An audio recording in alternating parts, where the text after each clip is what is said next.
मैं आपकी खिदमत में चंद अल्फाज पेश करना चाहता हूँ उन साहब के बारे में जो अब तक निज़ामत करते रहे हैं।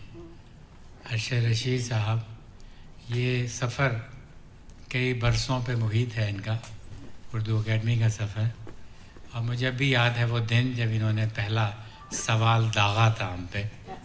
वो एक्चुअली नौशी गिलानी मौजूद थी और उन्होंने अपने मियाँ की एक नज़म पढ़ी थी, या गज़ल थी या नज़म, ये मुझे याद नहीं रहा, लेकिन ये सामीन में बैठे थे और उन्होंने हाथ लंबा करके एक बड़ा सवाल किया था जिसने उन्हें गड़बड़ा दिया था उस वक्त इनके सवाल ने, लेकिन बहरहाल उन्होंने संभाल लिया था। तो आज वैसे ही वो बात मुझे दिमाग में आ गई। तो उसके बाद फिर इनसे हमने दरख्वास्त की कि उर्दू अकेडमी में शामिल हो जाएं। शामिल हुए। उसके बाद इन्होंने बागडोर इसकी संभाल ली। अब ये ज़ाहिर है कि अब ये चला रहे हैं, कई बरस से चला रहे हैं और बड़ी मेहनत से चला रहे हैं। और हर काम में हमारे लोग पूरी कोशिश करते हैं कि उसको जितना भी मोतबर बनाया जा सके उसकी कोशिश होती है। अगरचे नौशी गिलानी साहिबा के बारे में मैं भी इन्हें कुछ मालूमात दे सकता था, लेकिन उन्होंने ज़िद की कि ख़ुद उनसे गुफ्तगू करना चाहते हैं। तो फिर अरेंज किया गया और इन्होंने उनसे बराह रास्त गुफ्तगू की और उन बातों की तस्दीक की जिनकी ये तस्दीक करना चाहते थे। तो इतनी मेहनत से आज के दौर में ऐसी बातें करना बहुत मुमकिन नहीं रहा, ऐसी मसरूफ़ ज़िंदगी में। तो मैं इनका बहुत मशकूर हूँ कि इन्होंने उर्दू अकेडमी की क़यादत संभाली है और उसको बहुत खुशउस्लूबी के साथ ये अंजाम दे रहे हैं और अपनी तमाम तर ज़िम्मेदारियों के साथ उसको बहुत ही खूबसूरती से और शाइस्तगी के साथ निभा रहे हैं। इनके लिए ज़रा एक ज़ोरदार तालियां मेरे साथ आप बढ़ाएं। अब इसके साथ ही हमारे दूसरे दौर का आगाज़ होता है और उसके लिए मैं मुल्तमस हूँ जनाब नगेश अवधानी साहब से, जो अक्सर आखिर में आया करते हैं पहले दौर के, लेकिन कुछ तब्दीलियाँ हमें करना पड़ी दूसरे दौर को थोड़ा सा बढ़ाने के लिए। तो नगेश भाई से दरख्वास्त है तशरीफ़ लाएँ और नौशी गिलानी साहिबा की 2 गज़लें आपकी खिदमत में पेश करें। बहुत ज़ोरदार तालियों के साथ नगेश भाई।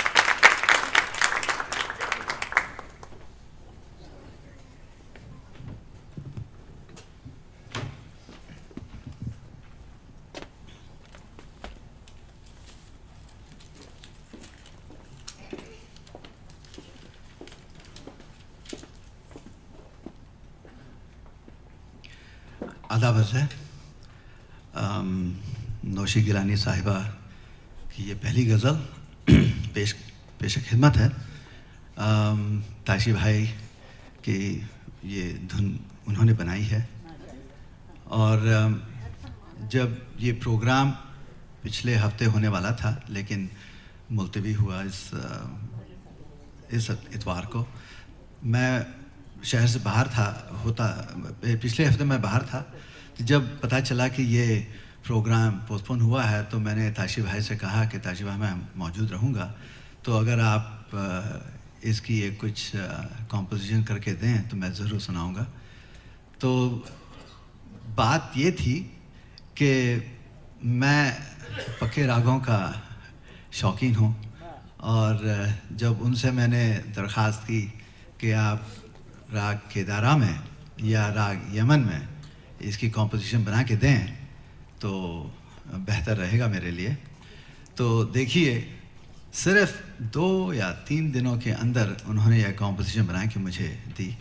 तो पहली जो गज़ल है राग केदारा में है। इसको राग केदार भी कहते हैं, केदारा भी कहते हैं, दोनों जायज़ हैं।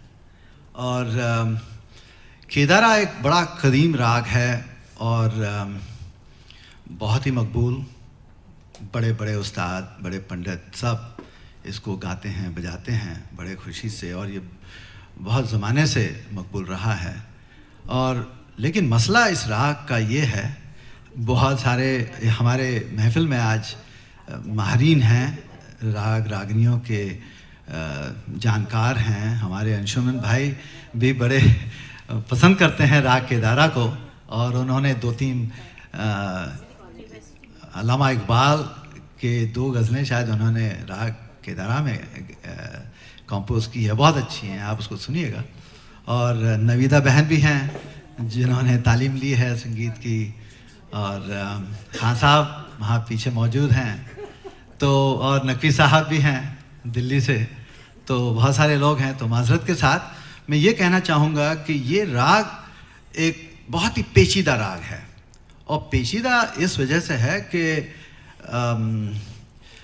इसका जो दायरा है, अंग्रेज़ी में लफ्ज़ एक इस्तेमाल होता है नॉन लीनियर। बहुत सारे ऐसे राग होते हैं थोड़े से अगर लीनियर हों तो आसानी होती है तानों में, लेकिन इसमें ऐसी पेचीदगी है कि एक सुर से दूसरे सुर को जाने के लिए जो सफ़र तय करना पड़ता है एक गुलकार या साजिंदे को, तो बहुत मुश्किल काम। लेकिन ये यहाँ पे क्लासिकल का सबक नहीं मुझे सुनाना है, लेकिन मैं तारीफ़ कंपोज़र की कर रहा हूँ, ताशी भाई की, कि उन्होंने बहुत ही मुख्तसर वक्त में इस राग में उन्होंने मेरी गुजारिश कबूल करके उन्होंने इस पे कंपोज़ की है। तो मैं और एक बात बताता चलूँ, जब मैं राग और ये क्लासिकल मौसीकी के बारे में जब मैं बात करने शुरू करता हूँ तो मुझे इतनी खुशी होती है कि ये बहुत ही वसी मौजू है और बड़ी खुशी मिलती है। अगर आप लोगों में से बहुत सारे क्लासिकल मौसीकी के शायकीन भी हैं शायद, तो इस कल्याण थाट जो 10 थाट हुए हैं, ये कल्याण थाट से लिया गया है राग केदारा। और इस केदारा राग के इर्द गिर्द तकरीबन 5 राग हैं, और ये 5 राग इतने नज़दीक और करीब तरीन हैं एक दूसरे से, अगर थोड़ा सा भी आपने कुछ गलती की तो समझे कि आप खाई में फिसल के बस बाहर निकलना मुश्किल। छाया नट, कामोद, हमीर, गौड़ सारंग, केदारा, ये 5 राग, और बहुत ही मुश्किल काम है। जो गज़ल गाने वाले लोग जो हैं, जिन्होंने अच्छी तालीम नहीं ली है क्लासिकल में, ये सब सुर मिला देते हैं, हमीर को मिला देंगे, गौड़ सारंग, सब खिचड़ी बना के, लेकिन कानों को तो बहुत अच्छा लगेगा, लेकिन किसी एक राग के दायरे के अंदर नहीं गाते हैं ये लोग। आज ये राग, ये जो गज़ल कंपोज की है ताशी भाई ने, ये बिल्कुल इस राग के अंदर है, और पेश करता हूँ, कोशिश करता हूँ, मुलाहिज़ा कीजिएगा। चश्मा पहन लो। ये मेरी उम्र मेरे माहो साल दे उसको, ये मेरी उम्र मेरे माहो साल दे उसको, मेरे खुदा मेरे दुख से निकाल दे उसको।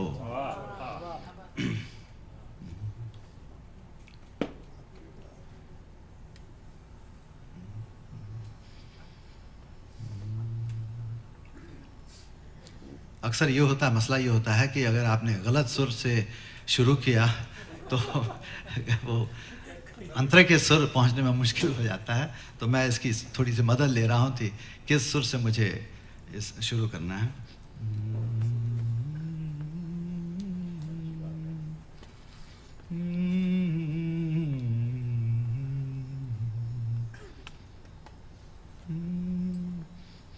ये मेरी उम्र मेरे माहो साल दे उसको, ये मेरी उम्र मेरे माहो साल दे उसको, मेरे खुदा मेरे दुख से निकाल दे उसको, मेरे खुदा मेरे दुख से निकाल दे उसको, ये मेरी उम्र मेरे माहो साल दे उसको। वो चुप खड़ा है कई दिन से तेरी खातिर तू, वो चुप खड़ा है कई दिन से तेरी खातिर तू, किवाड़ खोल दे इज़्ने सवाल दे उसको, किवाड़ खोल दे इज़्ने सवाल दे उसको। ये मेरी उम्र मेरे माहो साल दे उसको।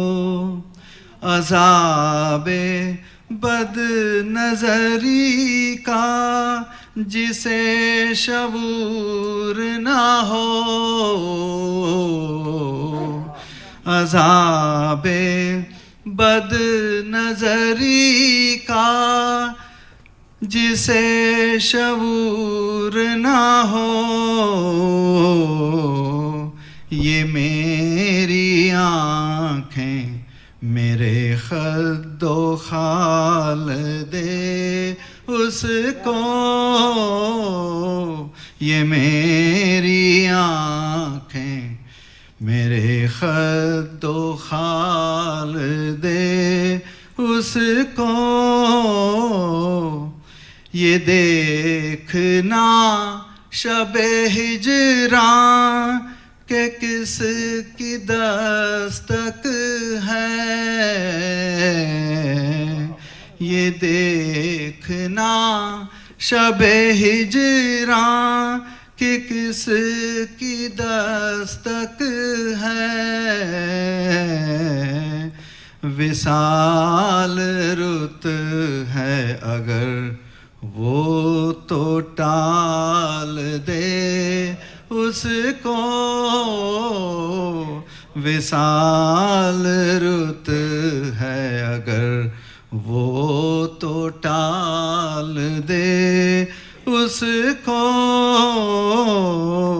ये मेरी उम्र मेरे माहो साल दे उसको, वो जिसका हर्फ़े दुआ रोशनी है मेरे लिए, वो जिसका हर्फ़े दुआ रोशनी है मेरे लिए। मैं बुझ भी जाऊं तो मौला उजाल दे उसको,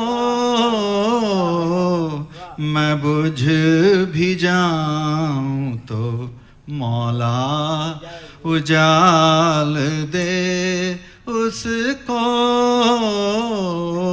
ये मेरी उम्र मेरे माहो साल दे उसको, मेरे खुदा मेरे दुख से निकाल दे उसको। शुक्रिया।